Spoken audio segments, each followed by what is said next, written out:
Omune, captain.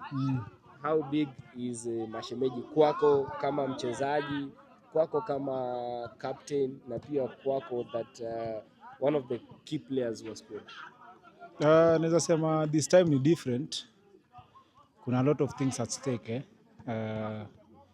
Kuangalia pia na venye tumeprepare na mentality ya kila mtu. Si tuna believe tuna deserve.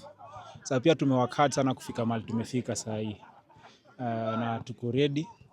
Ni game kubwa na ni game sisi kwetu lazima tushinde. Sababu na zile lengo zenye tuko nazo za hii season lazima tushinde kesho.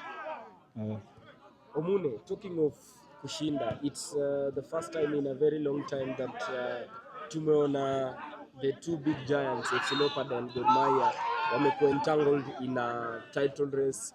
Labda players mna feel aje na mna perceive aje going into the big one tomorrow?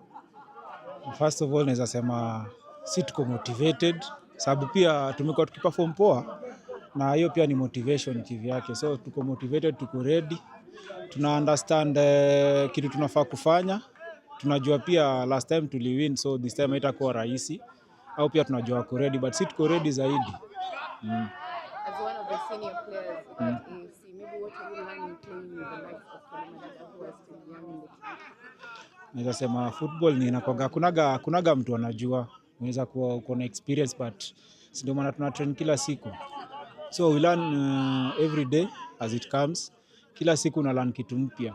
Na pia ukiangalia tuko na timu ya kuna vijana wengi, si Kelly peke yake. Kuna wengine hata mimi hajapata hiyo chance ya kucheza, but tuko na wachezaji wazuri sana wadogo na tuna learn wote. Definitely tunawa sababu si rahisi ku lose 3-0 na bado ku uploaded na fans wenyu. So tunawa hiyo victory na pia si wenyewe tunajio sababu tumekuwa tukiperform poa sana. Na ile kitu tunataka kuachieve hii season tunajio pia sisi victory kesho. I believe every player is important in the team. Yeye pia ni mchezaji important, amekuwa kishow kwa ground. Na tuna move kama block. Siwezi sema siwezi msingle out, but ni mchezaji important kwa team sana.